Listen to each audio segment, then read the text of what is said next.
Pourrais-tu nous raconter d'où vient un peu le terme de barbe bleue?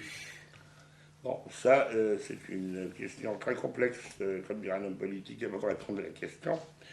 C'est une histoire quand même assez compliquée, l'histoire de Barbe Bleue. Il y a deux structures mythiques, à mon avis, hein. La première, elle est liée aux femmes multiples dans le christianisme que peut avoir un homme qu'il tue et qu'il met dans le placard avant de divorcer. Ça, c'est ce que j'appellerais la structure Henri VIII.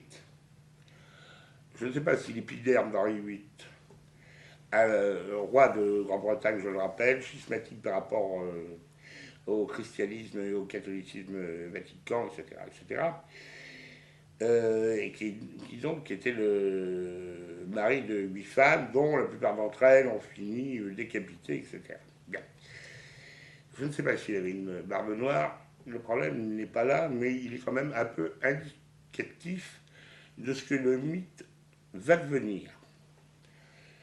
La première référence en France à Barbe Bleue, c'est une référence mythique naturellement à Gilles de Rais, à savoir grand seigneur vendéen et charentais, compagnon de Jeanne d'Arc au même titre que Dunois, au même titre que Laïr, c'est-à-dire des personnages que l'on retrouve comme valets dans les jeux de cartes traditionnels de 32 ou de 52 figures, enfin pas figures, cartes. Donc il est passé déjà à la postérité au niveau du jeu de cartes. Bon, Gilles de Rais, extrêmement simple, mais très compliqué. Maréchal de France, à une époque où ça voulait encore signifier quelque chose. Donc nous sommes sous la guerre de Cent Ans, nous sommes avec Jeanne d'Arc, grand seigneur vendéen, angevin, enfin de toute cette région. Il devient naturellement l'un des hommes d'armes avec lesquels Jeanne doit compter. Comme l'histoire de Jeanne est déjà une histoire extrêmement compliquée au point de vue mythique, au point de vue religieux et encore plus au point de vue historique, sur lequel nous n'allons pas nous attarder parce que sinon on serait dans une histoire extrêmement compliquée qui dépasse totalement notre sujet. Bon, Gilles de Rais, rappelons-le, c'est avant tout ce grand seigneur dont je parle, soupçonné, accusé, traduit en justice, considéré comme un tueur d'enfants, mais aussi comme un alchimiste, mais aussi comme un grand sorcier, aussi comme un suppôt de Satan, et qui va finir naturellement jugé, brûlé, et revendiquant hautement ses crimes pour s'en punir, ainsi que le relate Georges Bataille dans le procès de Gilles de Rais, avec à la fois une arrogance de grand seigneur de l'époque et un repentir à la démesure ou à la mesure, comme on veut, de ses crimes. Cela ne nous avance pas beaucoup par rapport à la question posée, mais on peut imaginer que Gilles de Rais pouvait être innocent, ce qui est probable. Et vu l'affaire nébuleuse et trouble de Jeanne d'Arc et, disons, de la réunion du royaume de France à un moment où la couronne d'Angleterre, par le biais d'Aliénor, l'Aquitaine, etc., pouvait revendiquer la terre de France. Les intrigues étaient grandes, les grands seigneurs étaient mal vus, y compris d'une royauté limitée à Bourges, et de la part des grands féodaux. Et surtout avec, disons, une notion possiblement usurpatrice des Capétiens. Donc à l'époque, ça fait quand même beaucoup d'agitation dans le royaume de France. Enfin, le problème n'est pas historique ici, il est absolument mythique. Donc, Gilles de Rais a été brûlé malgré son repentir et il est resté dans le légendaire de ces régions, ces châteaux étaient aussi multiples que les demeures de Calais-Roussel, jusqu'à ce qu'un abbé, dont j'oubliais le nom aujourd'hui, qui a été d'ailleurs republié par François Angelier, bien connu des amateurs de mauvais genre sur France Culture, redonne vie à ce texte qui est pratiquement un texte fondateur. Mais bon, avant, il y a eu Huysmans, etc. Et le problème est de savoir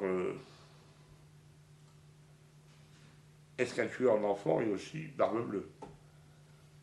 Bon, parce que l'homosexualité de Gilles de Rais, joint à ses activités pédophiles et à ses activités infanticides, ça fait déjà beaucoup pour un seul homme. Et il ne faut pas tout mélanger. Et naturellement, le mythe a toujours tendance à mélanger un peu les choses. À savoir que le problème de la barbe bleue agglomère à la fois celui qui collectionne les femmes et celui qui les tue. Mais l'autre problème, dans la légende, dans le conte de fées, ça se greffe avec l'ogre. L'ogre tueur d'enfants, l'ogre mangeur d'enfants, rejoint parfaitement la piste Gilles de Rais là-dessus. Mais la barbe bleue, libertine, assassin de femmes, c'est déjà une autre rêverie. On n'est pas tout à fait dans le même domaine, on est dans un domaine parallèle. On est dans le même monde, qui est celui de rêver. De rêver sur ce qu'on ne connaît pas, c'est-à-dire sur les faits divers. Alors, quelle idée en tirer vis-à-vis du cinéma? C'est que le cinéma, naturellement, a toujours exploité les mythes, la littérature aussi, surtout avec des hommes tels que Robert Bloch, et c'est l'occasion de parler de quelqu'un pour lequel, et toi et moi, Stéphane, nous avons une grande admiration. Mais ça pose véritablement une question qui est bête. Qu'est-ce qui peut physiquement différencier un tueur d'un homme ordinaire? La barbe bleue, elle fait rêver. Pourquoi elle retient l'attention? Est-ce sa pilosité ou l'absence de pilosité par rapport à une joue qui aurait été rasée au fil du rasoir? Un rasoir qui pourrait servir à d'autres fins, à d'autres destinées. Ou est-ce une rêverie qui nous ramène à Sainte-Barbe? Alors Sainte-Barbe, on la connaît tous, hein, c'est la patronne des pompiers, mais c'est également la patronne des explosifs. C'est ce qui désigne dans un navire la réserve de poudre. Alors là, c'est assez amusant parce que les rêveries sont peut-être légères, peut-être profondes. On peut passer de la poudre noire à la poudre aux yeux, au maquillage, à la poudre bleue. Il y a une rêverie. Mais barbe bleue, bleu, c'est une sorte d'azur, comme dirait Bataille, c'était pour la deuxième fois aujourd'hui. Mais c'est peut-être autre chose. C'est un juron en réalité. Parce que bleu, c'est le fameux pars en bleu. Morbleu, bien connu des amateurs de Tintin et des amateurs de marine, c'est invoquer le nom de Dieu. Alors c'est Barbe-Dieu. Là, ça devient un peu plus intéressant si c'est la barbe de Dieu. On désigne déjà un coupable. Ce coupable, il est quand même immense. Hein.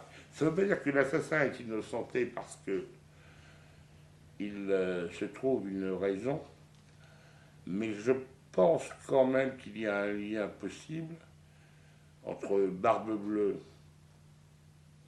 qui figure l'œuvre, qui figure le croque-mitaine, et puis avec quelqu'un avec lequel beaucoup de gens aimeraient avoir quand même une petite conversation, qui ne soit pas forcément au post-mortem, qui soit une conversation de savoir qui est responsable de tout ce foutoir. Et comme on crée quand on crie un juron, par le sang bleu ou pas le sang bleu, par mort bleue, la mort de Dieu, et par la marbre de Dieu, on est dans le blasphème le plus total, c'est-à-dire qu'on convoque un invité style Don Juan, voire Molière, etc., à sa table pour lui demander des comptes. Même quelqu'un qui a les mains ruisselantes de sang peut invoquer une sorte de fatalité. Et cette fatalité, elle désigne naturellement l'autre. Comme on est dans la folie, et autant y rester, peut-être pas impossible que l'homme à la barbe bleue soit Dieu. Mais ça, on est dans un instant de délire, chacun voit Dieu à sa porte, ou à son midi, ou son absence, ou sa folie. Que le mythe des assassins à la barbe bleue soit resté, c'est une possibilité, parce que le problème de tous les mythes, et vous le savez aussi bien que moi, c'est la possibilité d'enrichissement. Le bleu plaît beaucoup des plaies. C'est une couleur qui ressemble, naturellement, c'est une couleur qui a une histoire déjà extrêmement bizarre, parce qu'elle finit par être la couleur de la bourgeoisie, alors qu'elle a été la couleur de la prostitution. Et Marie-Madeleine est toujours vêtue de bleu. Or, on sait bien ce qui se passe aujourd'hui par rapport à David Chécode et à d'autres facéties, que si Marie-Madeleine était l'épouse du Christ, et si elle avait été courtisane, call girl à l'époque, même sans téléphone, mais enfin, est-ce qu'on avait besoin du téléphone avec le Christ? Je ne sais rien. Si elle était habillée de bleu, c'était pas pour rien. Et les bonnes sœurs aussi sont habillées de bleu. Alors je pense qu'il y a quand même un résidu extrêmement mystique au milieu de tout ça. Mais je ne peux pas donner d'autres explications, simplement des pistes de recherche. Et puis il y a peut-être des gens qui sont plus avancés là-dedans, parce qu'en France, on n'arrête pas de rigoler. Par exemple, la Société de mythologie française.